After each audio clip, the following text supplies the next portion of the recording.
that I've beamed down, as was said just before the cartoons this afternoon. I was said to have been able to beam up.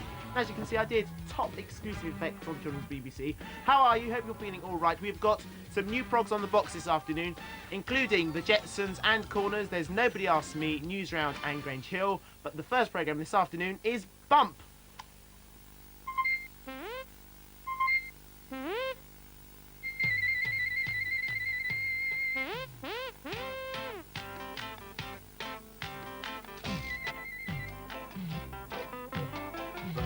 Sings the sweetest things. Bump the elephant isn't quite as eloquent because the sound gets tangled round in his trunkety trunk. But every elephant, I suppose, learns to cope with his nose in his element as he goes. Trump, trump, trumpety trump. Birdie skips and never trips.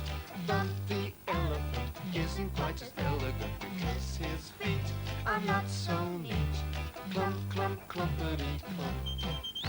But every elephant as he grows tries to keep on his toes in his element as he goes. Bump, bump, bumpety bump. Bump. Bump the elephant. Bump and the hole. Bump the elephant was always bumping into things. When Bump's special friend Birdie heard him, she gave the little whistle which meant, "It's all right, Bump, I'm coming." "Oh dear," she said, "you haven't bumped your poor trunk again."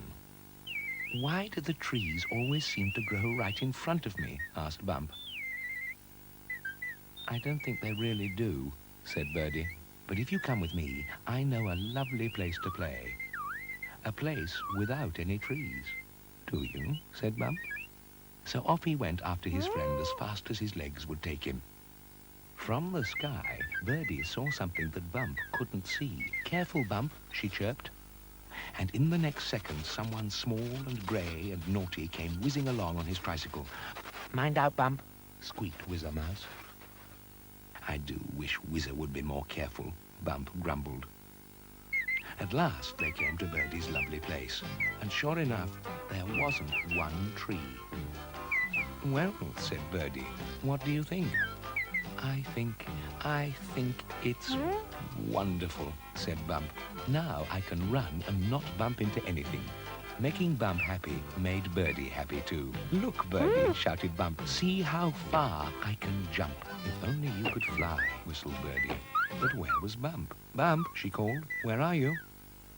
"Here," came his sad voice. "What's the matter now?" asked Birdie. "I can't find my foot," said Bump. "Well, I never," exclaimed Birdie. "It's certainly gone." "Has it fallen off?" asked Bump. "Feet don't fall off," said Birdie. "But I can't walk with only one foot." "I can see that," agreed Birdie. "It's like flying with only one wing." Then up popped Big Bun. "What's wrong?" he asked. "Bump has lost his foot," explained Birdie. "I don't think he's lost his foot at all," said Little Bun. "I think it's stuck down one of our holes." "So it is," said Birdie. "Go on, Bump, pull it out." Bump gave his foot a big tug, then another. "Harder, Bump, give it a really big pull," shouted Big Bun. Bump tugged and pulled, he pulled and he tugged, but however hard he tried, his foot just would not budge. "It's no use," he said, beginning to cry. "There must be some way we can help Bump," chirped Birdie. "Let's all think very hard." "I'll probably have to stay here forever and ever," sniffed Bump. "Is this your feather, Birdie?" asked Little Bun. "It must be," said Birdie. "Can I have it, please?" "Why, yes." And to everyone's surprise, Little Bun dived down the nearest hole. "Won't be long," she told them. "Well, that's not very helpful," said Birdie crossly. "We'll think of something, Bump." But Bump wasn't crying anymore. He seemed to be giggling. In fact, he giggled so much his foot danced right out of the hole. "Well, I never," said Birdie. "You've done it all by yourself after all." "Oh, no, he didn't," called Little Bun, popping up from the hole where Bump's foot had been. "I've been tickling his foot with your feather." You are clever, little bun, said Bump. It is nice to have my foot back again.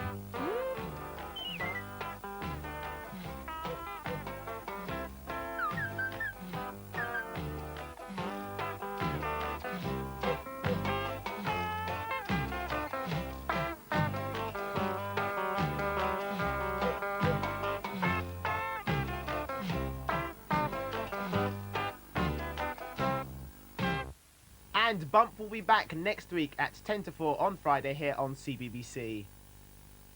You can meet George Jetson in about 15 minutes after another new prog on the box, Corners.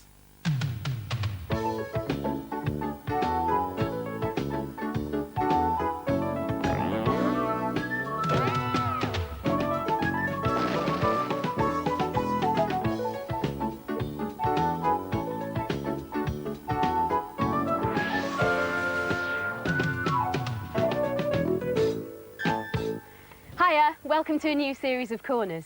Well, as you can see, today we're not in the Corners studio. We've come to a lovely farm in Derbyshire, which is my family's home county, actually. And Joe, Steve and I thought it would be a wonderful day out, as well as being a very good opportunity to answer some of your questions, like this one from Arlene. Why does the cock crow in the morning? Well, that's a very good question, Arlene, and it's one, look, that we've also had from Fazana Safar from Slough. Well, cockerels crow because they're letting other birds, and other cockerels in particular, know that they're in charge of their own territory or patch. And in fact, they don't just crow in the mornings, but like other birds, they like to make an awful lot of noise when they first wake up in the morning. And because there's usually only about 1 or 2 of them in a farmyard, you can hear them a lot more clearly than the rest because they make a lot more noise. How can you stop a cockerel crowing? In fact, all you need to do is put the cockerel onto a high perch close to a roof, because he has to throw his head back in order to be able to say the cock-a-doodle-doo bit. And he won't be able to because there's not enough room. So the cockerel gets to the first and then he can't go any further. Now, what do you reckon Steve and Joe are up to, folks? I'm sorry, you'll have to excuse this underwear. Hello. Now, I've been trying out a little experiment because I've been sent in these letters here from Christopher Batty, who comes from Bedhampton. Another one here from Jodie Braddock, who comes from Brighton, I think. And they put, why do irons have to be hot when you iron? Well, I've been trying to iron these hankies here with a cold iron, and yes, it doesn't seem to have made much difference. Now, material, like in these hankies, are made up from lots of fibres, and those fibres are linked together so that they usually lie flat. But if you squash up a hanky like this, the fibres get rearranged, and the particles between them get rearranged also and push out against the fibres and get it to crumple and look squashed. Now, you can't see this because the fibres are too small, but if you look at this picture over here, this are what the fibres look like under a microscope. As you can see, these particles here have pushed this fibre apart and have produced a crease here. And this is what they look like after they've been ironed. So you can see it looks a lot smoother. Now, the reason for that is because when the iron is hot, it slightly softens the way that the particles are glued together and the rearranged fibres. And with the weight of the iron, like this, they reform the particles and the fibres so that it then looks lovely, flat and smooth. Now, doesn't that look better? Excuse me. Hay fever. Hi, Steve. Have you seen Joe anywhere? No, I thought he was with you. Oh, no, I haven't seen him anywhere. Well, especially as I gave him a really good map telling him how to get to Elverston Castle Farm Museum. Mind you, Sophie, your family are from around here, so you can tell us what Elverston means. No. Well, I've been doing a bit of investigation, and I found out it used to be called Alfwald's Tun. And Tun, spelled T-U-N, meant farm village or manor estate, and Alfwald was the owner. Oh, very interesting, Steve. And in fact, if you've got an interesting or unusual street or town or village name, then we'd like to hear from you, because we can try and help you find out what it means. Now, you should write to this address. Take it away, James. Corners, BBC TV, London W127RJ. Brilliant. And a nice bit of ironing too, Steve. Ah, thank you, Soph. So keep those questions and jokes rolling in. And that reminds me, Joe's got off for this week's question, so I hope he turns up soon. Steve, Sophie, where are you? It's Joey Poos. Steve! Oh! What a silly place to put a hole, honestly. Well, where are they? They said they'd meet me here. They're not here. They said meet them at the farm. And farms are in the country, aren't they? And country's green. Well, I've been trying to follow all the green countries. I can't find them. Where am I? Oh, a rubbish dump. Honestly. Well, I just have to wait here till they get here. Oh. Hey. Oh. A typewriter. Oh, it still works. Righty. Oh, what's this? Paper? It's only written on one side. Oh, this lot should be recycled, shouldn't it? Hang on a minute. I've got a letter here about recycling somewhere from Paula McWillan. Why do we recycle things? Oh, yes. Hey, this is my chance. Hey, yes. Steve and Sophie aren't here. I'll do all this myself. For instance, let me see, what do we got here? Ah, yes, ladies and gentlemen, we could recycle this into a telescope, perhaps. Yes, honestly.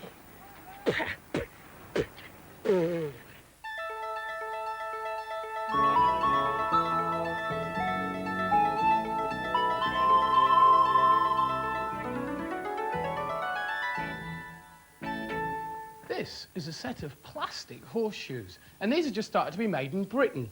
And experts say that these are more comfortable on horses than the old iron ones we've been using for centuries. Oh, faster you two, get that fire going. Now, even though this horseshoe is made out of plastic, it will still have to be fitted by a farrier, and that is the job of Doug Bradbury here. And it's his job to fit the horseshoe to the horse so that it protects their hooves as they walk along the roads. It's very important to make the horseshoe exactly the right size to fit the horse. Mind you, somehow, I don't think this one is quite big enough to fit Major over here. And of course, the horseshoe Doug has just made fits perfectly. Thank you very much, Doug. Now, Chris, you've got a question for me, haven't you? Steve, do you know why car engines are measured in horsepower? Well, I think Sophie should answer that one. Thank you, Steve. Cars have engines which provide energy to drive the wheels. And this energy, provided by motors and engines, is measured in horsepower. Sounds a bit old-fashioned, doesn't it?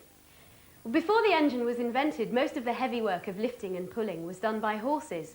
So when the first engine came in, over 200 years ago, its power had to be compared to the amount that a horse could pull or lift per second. And that was so that people could understand just how powerful the engine was.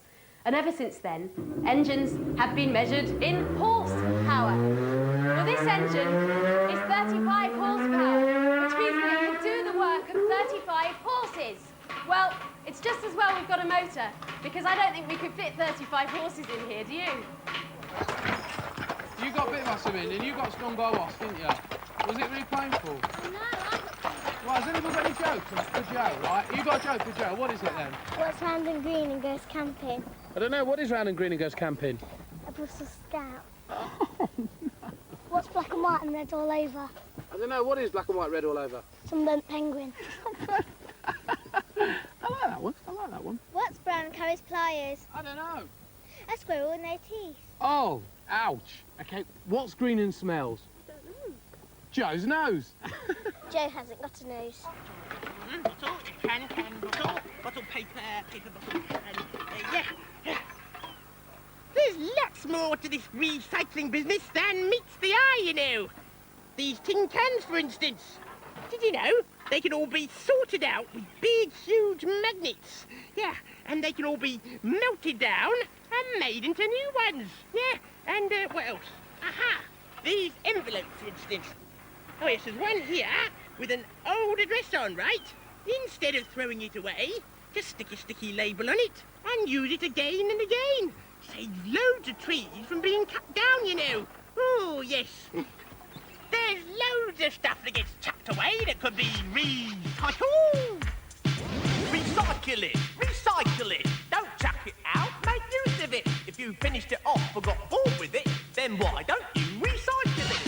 If you've got 10 green bottles and you don't know what to do, just place them in the bottle bank. There's always one near you. Because all that glass gets melted down, just like it was before. And then your 10 green bottles make 10 green bottles more. And if you've got a newspaper and just read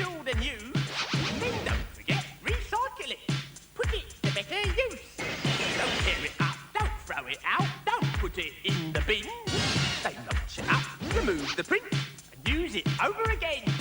Recycle it, don't chuck it out, make use of it. If you finished it off or got bored with it, then why don't you recycle it? And what about them carrier bags you get from all the shops? There's paper ones and plastic ones, we use up lots and lots.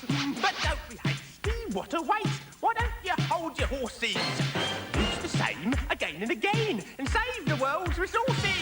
The more you stop and think of it, the more you will discover that lots of things in rubbish bins have some old use or other. Plastic bottles, old tin cans, envelopes and paper can always be recycled and reused sometimes later. This is fun. I bet Steve and Sophie are having a really boring time on their farm. Well, we're having a brilliant time down here on the farm, aren't we, Steve? What? Steve? Yeah. Listen, aren't you meant to be doing some work? And haven't you forgotten something? Yeah, well, Leon and I know the question, don't we, Leon? Who first invented clothes? Oh, right. Oh, well, thank you, Soph. But actually, this is very much like what people used to wear a very long time ago. Now, we're not quite sure who first invented clothes, but we know that people started wearing them about 100,000 years ago during the Ice Age, when the climate was very much colder. Now, people used to kill animals for meat, so it only became natural that they wear their skins as clothes. Mind you, it's a little bit hot to be wearing something like this today. Hayley Hughes from Wrexham in Clwyd and Dawn Bevins from Ash Green near Coventry both want to know, when did people start using sheep for wool?